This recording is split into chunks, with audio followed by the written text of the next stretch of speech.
Hello प्यारे बच्चों, इस वीडियो में आज हम डिस्कस करने जा रहे हैं क्लास 9th का chapter number 4 linear equation in two variable. बच्चों बहुत ही इंपॉर्टेंट चैप्टर है। इस चैप्टर पर बेस आपको क्लास 10th में भी चैप्टर 3 पढ़ना पड़ेगा, pair of linear equation in two variable. बच्चों चैप्टर में आपको बेसिक्स को मजबूत करना है, तो आपको थ्योरी भी आनी चाहिए बच्चों। थ्योरी के साथ साथ आपको क्वेश्चन सॉल्व करना भी आना चाहिए।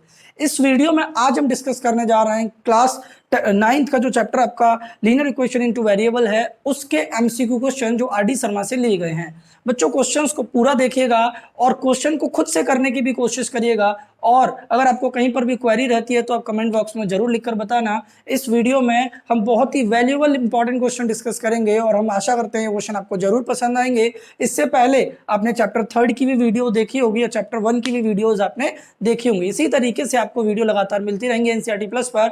तो अब हम इस वीडियो को स्टार्ट करते हैं। Let we start the video.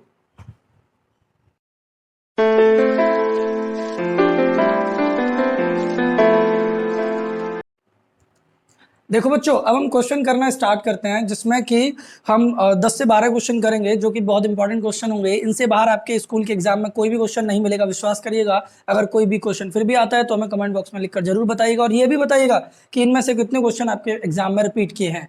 तो सबसे पहले देखते हैं क्वेश्चन नंबर 1। क्वेश्चन नंबर 1 में बोला है कि अगर ये कोई भी एक पॉइंट है 4,19, ये अगर सॉल्यूशन है इस इक्वेशन का, तो बच्चों एक बात मैं बोलने जा रहा हूं, बस यही ध्यान रखना स्टार्टिंग से एंड तक।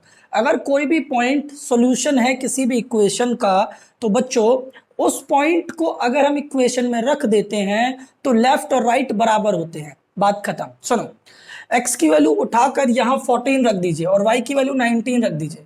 तो 19 और x की जगह 4 रखोगे तो 4a+3। चेक करो, y की वैल्यू कितनी है 19 और x की वैल्यू कितनी है बच्चों 4। अब इसको सॉल्व कर दो, एक ही वैल्यू निकाल दो। देखो प्लस का 3 इधर जाके क्या हो जाएगा, माइनस का 3 इक्वल्स टू 4a। 19 में से 3 सब्ट्रैक्ट करोगे 16 और 4 से डिवाइड कर दोगे बच्चों 16/4, तो a की वैल्यू कितनी आ जाएगी 4। तो आपका आंसर क्या आ गया 4। ठीक है ना। अब देखिए सेकंड क्वेश्चन, अब a,4 lie on the graph. Same question है। इस बार आपसे कह रहे हैं कि अगर ये वाला पॉइंट इस लाइन पर लाई करता है तो इसको उठा के बच्चों यहां रख दीजिए, x की जगह रख दीजिए a। तो देखो यहां क्या हो जाएगा 3a और y की वैल्यू कितनी है 4, तो इक्वल्स टू 10। अब प्लस का 4 इधर जाके क्या हो जाएगा माइनस का 4, तो आपका आ जाएगा 3a बराबर 10 में से 4 घटाओगे तो 6 और a की वैल्यू आ जाएगी 6/3 2। तो a की वैल्यू कितनी आ गई 2। ठीक है ना बच्चों। अब देखो question number 3, the graph of the linear equation. बच्चों इसका ग्राफ हमें बताना है। कट एक्स एक्सिस, इसका ग्राफ एक्स एक्सिस को कट करता है किस पॉइंट पर। तो बच्चों आप सबसे पहले मेरी बात ध्यान रखिएगा कि अगर एक्स एक्सिस को कट करेगा तो उसका y कोऑर्डिनेट 0 होगा, और अगर y एक्सिस को कट करेगा तो x कोऑर्डिनेट 0 होगा।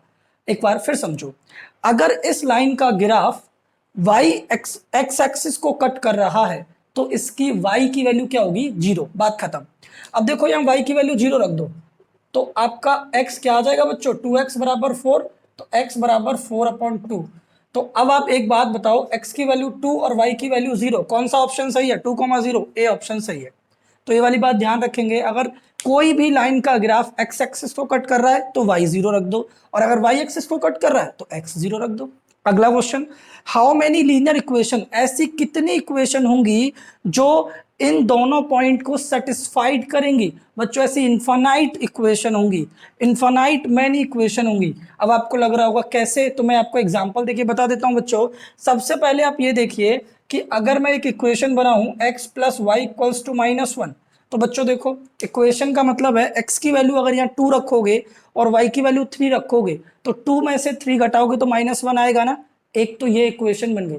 इक्वेशन का मतलब होता है बच्चों कि ये जो x और y की वैल्यू हैं ये उस इक्वेशन को सेटिस्फाइड करें, और सेटिस्फाइड करने का मतलब लेफ्ट का आंसर राइट के बराबर हो जाए, left hand side right hand side के बराबर होनी चाहिए। अब आपको लग रहा है आपने तो एक ही इक्वेशन बनाई है, ऐसी आप इन्फिनाइट इक्वेशन बना सकते हो बच्चों।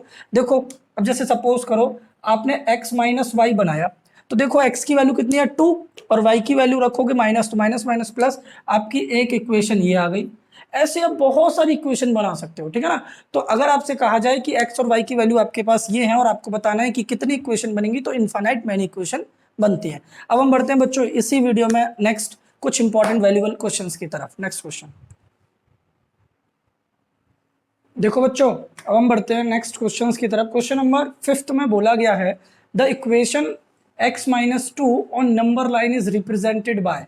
एक इक्वेशन है बच्चों x-2, तो x-2 बराबर 0 है, तो x की वैल्यू क्या हो जाएगी बच्चों 2।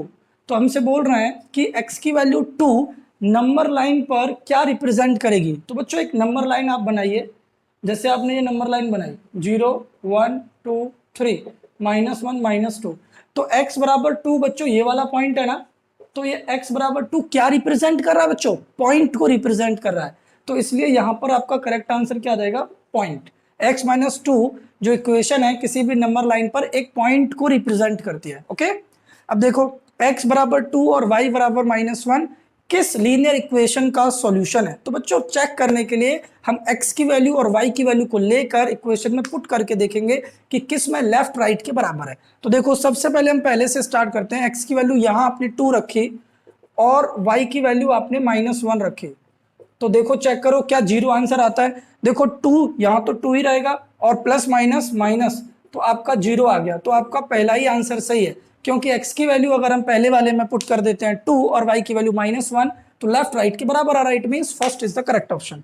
अब देखो अगर ये वाला पॉइंट इस इक्वेशन का सॉल्यूशन है, तो बच्चों मैंने आपको स्टार्टिंग से ही बताया है कि अगर कोई भी पॉइंट सॉल्यूशन होता है तो इसका मतलब है बच्चों उस पॉइंट की वैल्यूज जो x और y की वैल्यूज है उनको लेकर इक्वेशन में पुट कर दीजिए। तो बच्चों x की जगह पुट कर दो 2k -1, तो जब यहाँ 2k -1 रखोगे और y की वैल्यू पुट करोगे k, तो बच्चों अब इसे सॉल्व कर दो। 10 दूनी 20 के -10 -9 के इक्वल्स टू 12। 20 में से 9 घटाओगे तो बचेगा आपका 11 के, और -10 इधर जाके हो जाएगा प्लस का, तो k की वैल्यू आ जाएगी 22/11 और आपका आंसर आ जाएगा k की वैल्यू 2। ठीक है ना बच्चों, x की जगह 2k -1, y की जगह k रख देना, सॉल्व कर देना, k की वैल्यू 2 आ जाएगी। अब देखो the distance between the graph of the equation, एक तो आपने बनाया बच्चों x बराबर -3। सबसे पहले ये ध्यान रखना ऑलवेज कि आपको जो x की वैल्यूज होती है वो जो x बराबर समथिंग वो y के पैरेलल होता है। तो बच्चों x बराबर -3 की इक्वेशन जो बनेगी ना वो ये बनेगी, ये लाइन बनेगी x बराबर -3, ये 1 ये 2 ये -1 -2 -3, और बताओ x बराबर 2 ये वाली बनेगी। ठीक है ना, एक बात ध्यान रखना बच्चों, जब भी x बराबर समथिंग है तो वो हमेशा y के पैरेलल होता है और y बराबर समथिंग x के पैरेलल होता है। तो यह x बराबर -3 है और ये x बराबर 2 है। अब इनके बीच में कितना डिस्टेंस है बच्चों, तो ये 3 और ये 2, टोटल हो गया 5 यूनिट। ऐसा मत करना कि ये -3 और +2 करके घटा दो, नहीं नहीं, हमें डिस्टेंस नेवर बी नेगेटिव। यहाँ नेगेटिव तो डायरेक्शन रिप्रेजेंट कर रहा है, that's why always remember one thing what I am trying to say. ये 2 है और ये 3 है, तो 2 और 3 कितना हो गया 5 यूनिट। तो इनमें कितना डिफरेंस है, 5 यूनिट का डिफरेंस है। ठीक है ना, बहुत इंपॉर्टेंट क्वेश्चन है बच्चे। कुछ थोड़े से और क्वेश्चन है जिनको डिस्कस करते हैं, बढ़ते हैं इस वीडियो में आगे। देखो बच्चों कुछ इंपॉर्टेंट क्वेश्चन और डिस्कस कर लेते हैं। क्वेश्चन नंबर 9th और 10th देखते हैं। क्वेश्चन नंबर 9th में बोला the distance between the graph of the equation. अभी भी क्वेश्चन 8th में बताया था, सिमिलर वही क्वेश्चन है। वहां x एक्सिस लिखा हुआ था, यहाँ y एक्सिस है। मींस व्हाट, वहां तो x की 2 वैल्यूज थी जिनके बीच में हमें डिस्टेंस निकालना था, यहाँ y की वैल्यूज हैं। तो आप समझो, एक तो y बराबर -1 है और एक y बराबर 3 है। इसके बीच में हमें ये बताना है कितना डिस्टेंस होगा। तो ग्राफ बनाइए सबसे पहले, और एक बात ध्यान रखना बच्चों, जो भी आपका y बराबर समथिंग है तो वो x के पैरेलल होगा। तो देखो y बराबर -1 ये वाली इक्वेशन होगी, ये वाली लाइन होगी y बराबर -1, और y बराबर 3 होगी ये वाली लाइन y बराबर 3। अब आप खुद बता दो इनमें कितना डिस्टेंस है। तो 1 2 3 4 यूनिट का डिस्टेंस है। ठीक है ना, तो y बराबर -1 और y बराबर 3 में कितना डिस्टेंस है, 4 यूनिट। घटा मत देना, 3 में से -1 कर दो, ऐसा नहीं होगा। हमें डिस्टेंस निकालना है तो यूनिट में पता चलेगी, 4 यूनिट डिस्टेंस। अब आगे सुनो, if the graph of the equation, ये एक इक्वेशन है बच्चों, इसका graph cuts the coordinate axis, मतलब इसका ग्राफ x को और y को कट करके जाता है। मान लीजिए ये कोई भी एक लाइन है और ये 4x + 3y बराबर 12 है। ये x एक्सिस और y एक्सिस को कट करके जा रही है। तो देखो अगर यहां कट कर रही होगी तो मैंने आपको स्टार्टिंग में इस वीडियो या फिर जो थर्ड चैप्टर की वीडियो थी उसमें बताया था कि जब आपको एक्स एक्सिस पर कोई लाइन कट करेगी तो उसका वाई क्या होगा, 0 होगा, और अगर वाई एक्सिस पर कट करेगी तो उसका एक्स क्या होगा, 0। तो इसी बात पर बेस्ड अब मेरी बात सुनो, जब यहाँ y 0 है तो बच्चों यहाँ y की वैल्यू 0 रख दो। तो जब y की वैल्यू 0 रखोगे तो 4x प्लस 0 बराबर 12, तो x की वैल्यू कितनी आ जाएगी, 12/4 3। तो यहाँ क्या आ गया, 3। अब यहाँ देखो, जब x की वैल्यू 0 रखोगे तो आपका क्या निकल के आ जाएगा, 0 प्लस 3y इक्वल्स टू 12, और y की वैल्यू आ जाएगी 12/3 4। तो y की वैल्यू कितनी आ जाएगी, 4। अब आप ये बताओ बच्चों, आपको ये निकालना है कि एट ए एंड बी, ये ए और बी है बच्चों, ये ए है और ये बी है, then hypotenuse of right angle triangle A O B, ये जो ए ओ मतलब ओरिजिन, ये ए ओ पी जो ट्रायंगल बन रहा है इसमें हाइपोटेनियस की वैल्यू बतानी है बच्चों, इसकी वैल्यू बतानी है। बहुत आसान है, कैसे, देखो ये 3 है, ये 4 है, तो पाइथागोरस थ्योरम लगा दो ना। पाइथागोरस थ्योरम क्या कहता है कि हाइपोटेनियस बेस और परपेंडिकुलर, कि हाइपोटेनियस का स्क्वायर बराबर होता है perpendicular square base square, perpendicular 4 का स्क्वायर, बेस 3 का स्क्वायर, 16 प्लस 9 25, किसका स्क्वायर, 5 का स्क्वायर। तो आपकी हाइपोटेनियस की वैल्यू कितनी आ जाएगी बच्चों, 5 यूनिट। आपका आंसर निकल के आ गया 5 यूनिट। ठीक है ना बच्चों। तो इस वीडियो में भी हमने चैप्टर 4 के सब valuable important R D Sharma के क्वेश्चन डिस्कस कर लिए हैं। ये मत सोचिएगा कि बस 10 क्वेश्चन है, इन 10 क्वेश्चन के अलावा कोई भी क्वेश्चन आपके एग्जाम में नहीं आने वाला। इन 10 के 10 क्वेश्चन को इजीली तरीके समझ के करिएगा और फिर देखिएगा आपके एग्जाम में कौन से क्वेश्चन इन क्वेश्चन में से आते हैं। ठीक है ना। अब हम बढ़ते हैं अगली वीडियो में, मिलते हैं। जब तक के लिए हंसते रहिए, मुस्कुराते रहिए, बने रहिए एनसीईआरटी प्लस।